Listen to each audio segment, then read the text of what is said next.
Totoo ba to, Quintin? Mr. President, hindi ko naman masisi si kumpadre kung ganun ang tingin niya. Pero this is all a misunderstanding. Paanong misunderstanding? Filed yung personal travel ko. Alam mo naman, pag nagbabakasyon ako, naka-DND ako. Or do not disturb. Yan ang uso ngayon, kaya hindi mo ako makontak. At yung budget naman, kulang ng isang signatory. Kaya matagal na release. Alam mo naman, isang pirma lang can cause a ripple effect sa mga important matters. And for that, I'm very sorry. Paano ay papaliwanag ang nakitang ebidensya linking you to the Sinigang Cartel? Kumpadre, lahat ngayon kaya nang ma-manipulate dahil sa technology na AI yan. Yung Viber conversations nga, kayang ma-AI. Ano? AI? I can relate. I can relate sa AI na yan. I remember one time nasa Hawaii ako. Traveling alone. Personal travel, of course. Bigla na lang may naglabas ang mga pictures. Kasama ko yung It Girls. Sunbathing sa beach. That's so absurd. So absurd. Pero maganda sila. Oo, Oh, yung mga beaches ang gaganda. Ha? Maganda yung mga beaches sa Hawaii. Easy. Oo. So absurd. Malamang Yes. na malamang na Yes. AI yan at yan yung nangyari sa akin. At malamang na malamang ang gumawa nito ay ang Concordat. Dahil alam nilang tumutulong ako na matanggal yung kanilang organisasyon dito sa ating bansa. They want me out of the picture. Kaya nila ako sinisira yung samahan natin, kumpadre.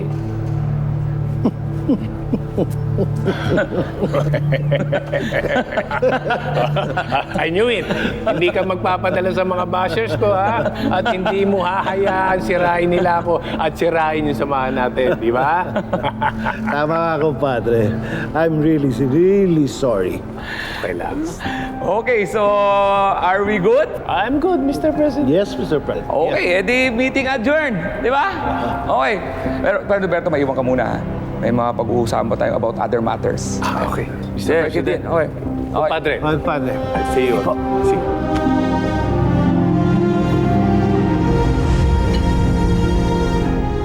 Mr. President, are you sure na hindi niyo iimbestigahan si Senator Quintin? Roberto, isa sa mga natutunan ko sa matagal kong pagkakaupo sa pwesto is keep your friends close. Keep your enemies closer. Mas madami kang matitibay na ebidensya makukuha kapag nasa isip na pinagkakatiwalaan mo pa rin siya. Okay? Yes, Mr. President. Tungkol nga pala sa budget ng ahensya, may mga changes doon. Kaya na rin ni Quintin na mag-usap. Sige po, Mr. President. Thank you.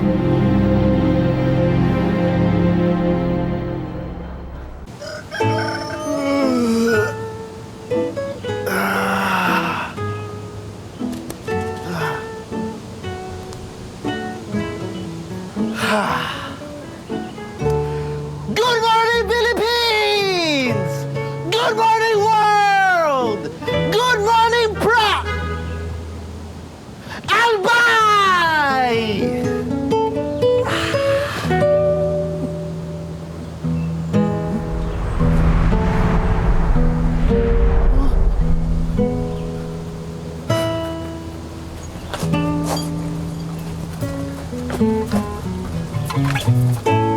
Wow!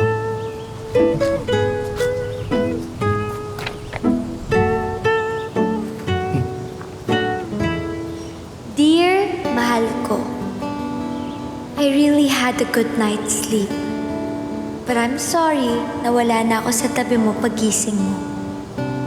Hindi na kita ginising because I know you need extra hours of sleep, lalo na at madami kang work lately.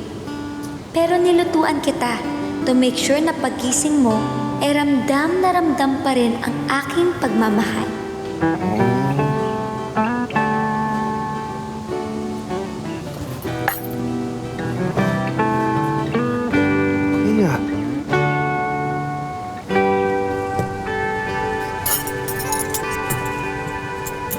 Wow. Bago ka kumain, tapusin mo muna ang letter na sinulat ko para sa'yo.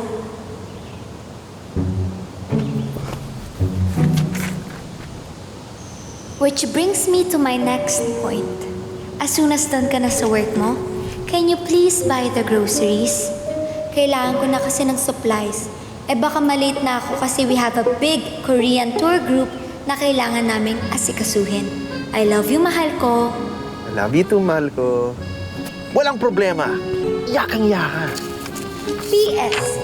Don't say na walang problema at yakang-yaka only for you na makalimutan ang habilin ko sa'yo. Huwag mo si sweetheart. Siyempre, hindi ko makakalimutan yan, no? Never. Ako pa. P.P.S. Actually, remember nung pinabili kita ng pinya nung isang araw sa talipapa? Tapos, nakalimutan mong bumili ng pinya? Paano mo matatawag na pininyahang manok yung niluto ko kung walang pinya? Ito naman si Mahal. Minsan naman nangyayari ito, eh. Naman. P.P.P.S. Maraming beses nang nangyari yon. At hindi sapat ang espasyo ng papel na ito para isa-isahin ko lahat ng pagkakataon na nakalimutan mong gawin ang pinapagawa ko sa'yo. So let this be a warning, my love. Wag na wag mong kakalimutan to buy the groceries. Dahil kung hindi... Ito na nga yung listahan ng grocery. Nakalimutan mo pa? Bakit nakalimutan mo? Ha? Aray! Aray! Sabi kailangan mo ng grocery! Okay, promise. Hindi ko makakalimutan. Yung grocery. Grocery. Grocery, sabi! Yun na nga lang eh. Aray! Grocery. Grocery. Grocery. Promise, sweetheart. Grocery. Hindi ko makakalimutan. Okay. Grocery. Grocery. Grocery. Grocery. Grocery. Sarap, sweetheart, ha? Grocery. Yes! Grocery! Congratulations, Mikoy! Ikakasal ka na. Buti ka pa. Tuwing katabi ko. Ang tagal na nating magkakasama. Wala pa ako nakikitang napupuso ang babae na ito. Ano? Walang joke ka. Diyan. Seryoso. Tanungin nga kita. May napupusuhan ka na ba? Alam mo ka, Pepe, meron na. Ha? Talaga? Manhid ka lang.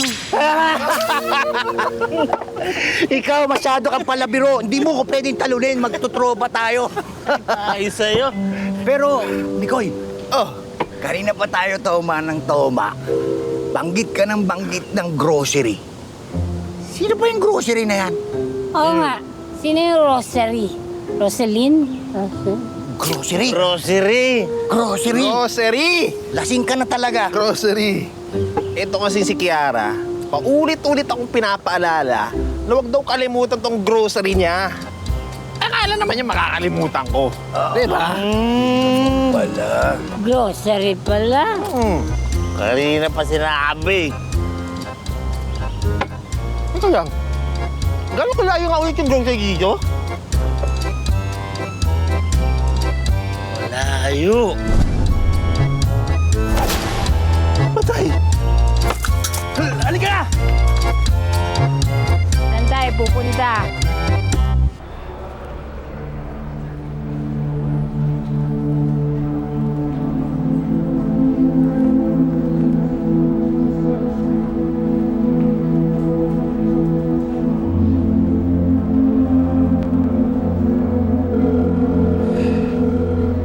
Mukhang hindi na natin maasahan si kumpadre.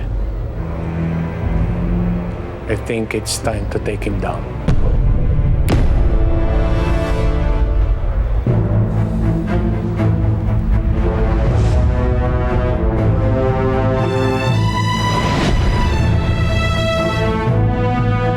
Group work later, ha? Sige, bye.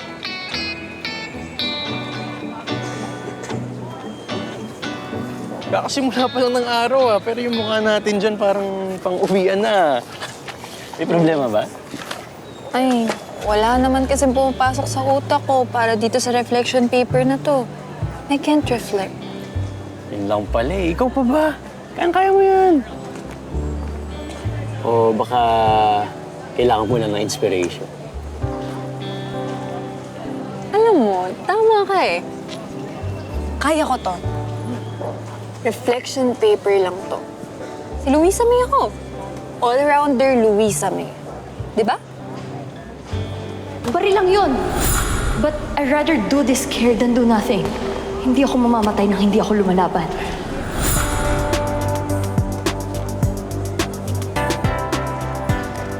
Nabilib ka ba sa akin kasi palaban ako? Oo. Palaban naman talaga dapat tayo sa hamon ng schoolworks di ba? Kasi doon nakasalalay yung grades natin.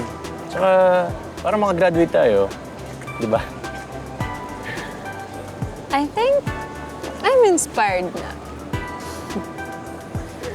Fine, let's do this. Yeah. Let's go. Kaya mo yan.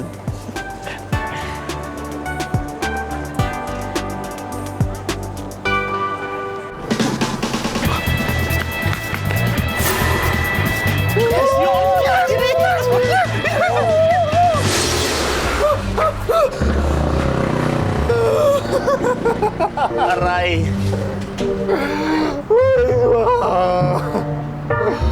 Patay na naman yung Kiara nito. Pikoy! Pikoy! Pikoy! Ano nangyari sa'yo? Kung sarado yung grocery, bukas na tayo mag-grocery. Oo nga. Nga pwede. Ang kabilin-bilin sa ni Kiara, hindi ako pwede umuwi ng bahay hanggat wala akong dalang grocery. Kundi papatayin talaga ako nun. Yun lang. Ano ba naman yan? Hindi pa nga kayo kasal? Under ka na? Ay, hindi under tawag doon. Ang tawag doon, pagmamahal, di ba? Yun! Oh, siya, nandun na ako. Pero bakit ba parang takot na takot ka, hindi lang tayo nakapag-grocery? Oo nga. Kilala niyo si Kiara, di ba? Kapag naghahalit yun, mata niyo lang walang latay. Huwag kang maggalala, Mikoy. That's our friends are for. Pagtatanggol ka namin, Oo nga. Oo. bago ka masaktan, kami Kami muna. muna. Kiara! Kiara! Kiara! Kiara! Kiara!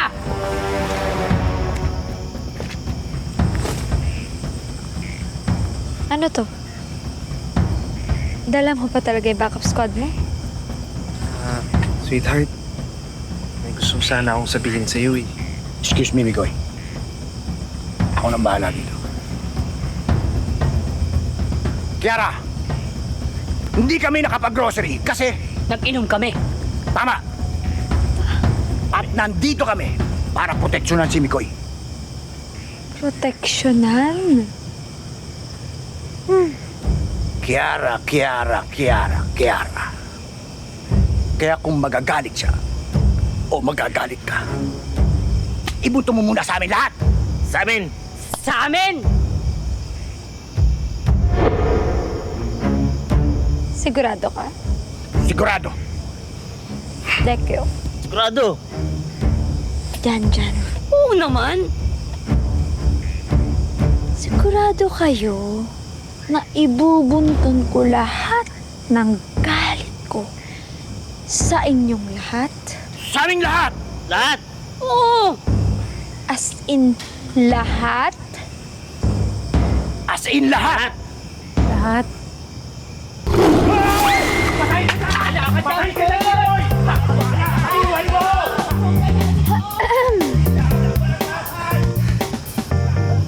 Sweetheart, sorry talaga. Sorry. Promise, buong araw talaga. Inaalala ko talaga na mag-grocery.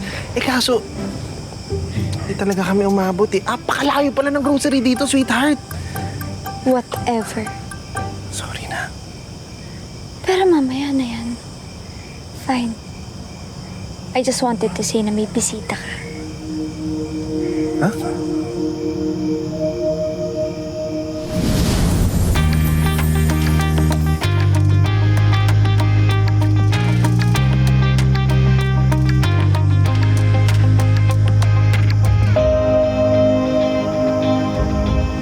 Congratulations, Alex.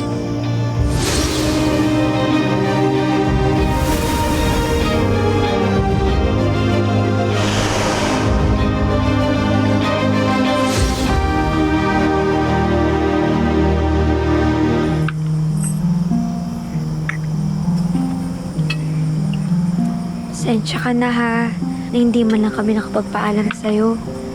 Ang bilis kasi ng mga pangyayari pagkatapos ng La Muerte Bianca incident. Naintindihan ko naman kung bakit kayo nagmamadaling umalis. And I'm happy na nakapag-settle kayo kagad dito sa Albay. Alam mo, you should stay here with us.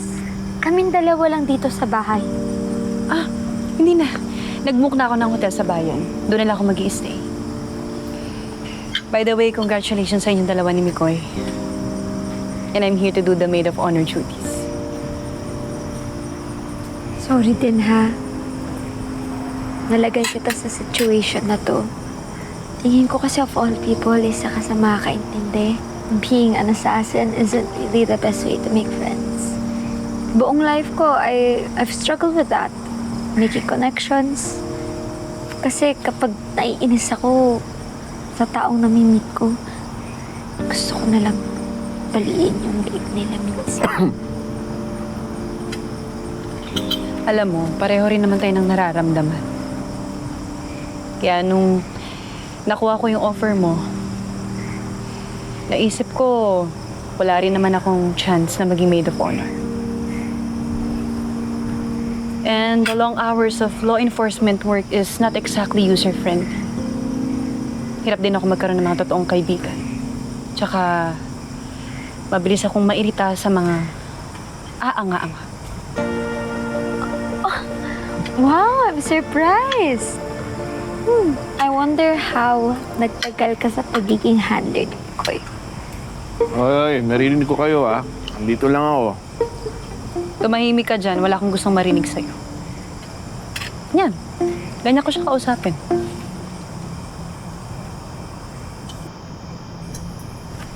Siya nga pala. Planuhin na natin yung bachelorette party mo. Ilan ang gusto mong macho dancer na ko? Meron akong place na alam. Alam mo, parang gusto ko yan. Gusto ko yata na may six-pack. Six-pack? Yung mapapangasawa ko kasi wala siyang pack eh. Kayo pinagtitirpan niyo ako Okay lang sa akin yan. Basta masaya kayo dyan, nag-enjoy kayo. Okay lang ako dito. Go lang! Sweetheart naman. Hindi! Siyempre, nagbibiro lang ako. Sensitive. Hindi. Okay lang naman na wala kang Sige lang. pack di ba? Ito. Alam mo, excited naman talaga kasi ako na andito si Alex. Alam mo, excited din ako na maging maid of honor mo. At sisiguraduhin ko na ikaw ang pinaka-espesyal sa araw ng kasal mo. Siya nga pala, meron pa ako isang malit na regalo para sa'yo. Ang aga mo naman yata magbigay ng regalo. Someone told me kasi na importante sa araw ng kasal mo, nandun ang mama at papa mo.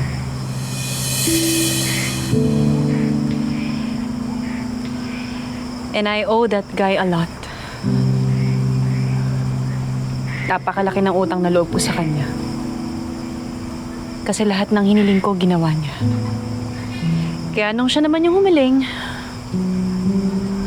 wala akong nagawa kundi pagbigyan.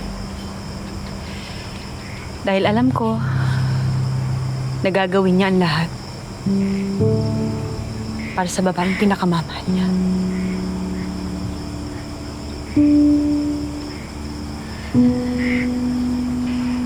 I have secured a temporary guarded visitation ni Donabel at Victor.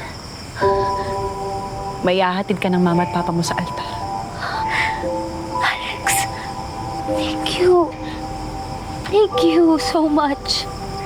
I owe you one. Sweetheart, thank you. I love you so much. Thank you.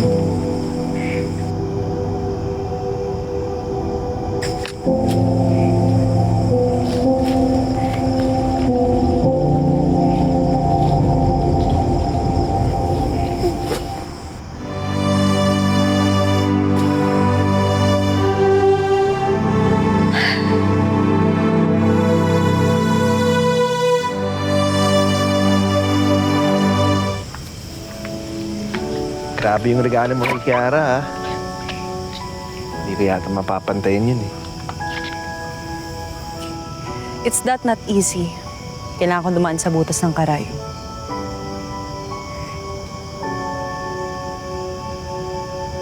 Temporary release ni Mr. and Mrs. Baltrovi para maka-attend ng kasal ni Kiara? Yes, at alam ko matutulungan mo ko. Alam mo at alam ko na ang basis for those kinds of arrangement ay kung namatayan ang person deprived of liberty o medical emergency ng isang malapit na kapamilya at kapatid. Kaya nga ako lumalapit sa'yo dahil alam ko matutulungan mo ko to make this happen. Possible naman. I can justify it under the case of extraordinary circumstance na baka magalit sila Cornarina at magwala ulit. Exactly. And it's a good way para manatiling kakampi ng batas ang katulad ni Kiara Baltrovi. Eh ano namang mahihita ako dyan?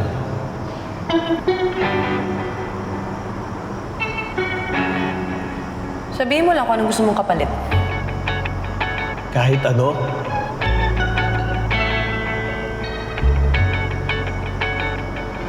Okay. Sige.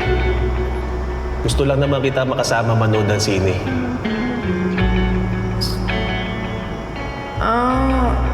Anong palabas? Siyempre, Love Diaz. Love Day. Ha? Sinamahan mo siya manood ng Love Diaz? Teka lang, anong title?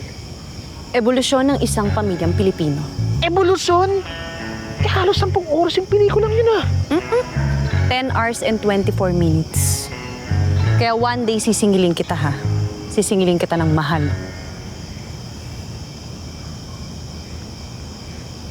Huwag mo akong tingnan ng ganyan. Basta quits na tayo. Salamat, Agent Alex. Maraming salamat talaga. Eh ano pa bang magagawa ko? You'll always have my back. Special asset, Mikoy D. Pinagpala.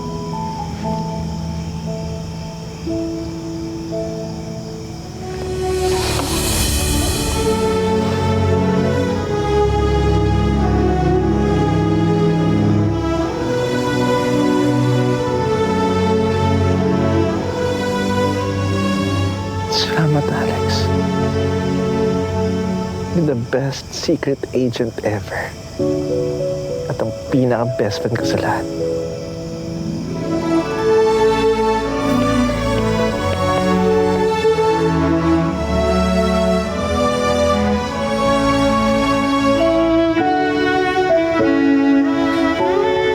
Ano na ako?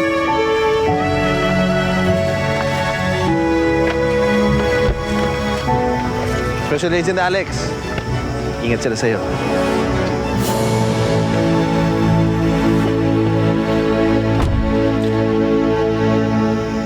Hello mga kapatid, ako po si Andrea Brillantes bilang Kiara sa A Secret in Prague. May sekreto, may utakan, may labing-labing, at may fight scenes pa.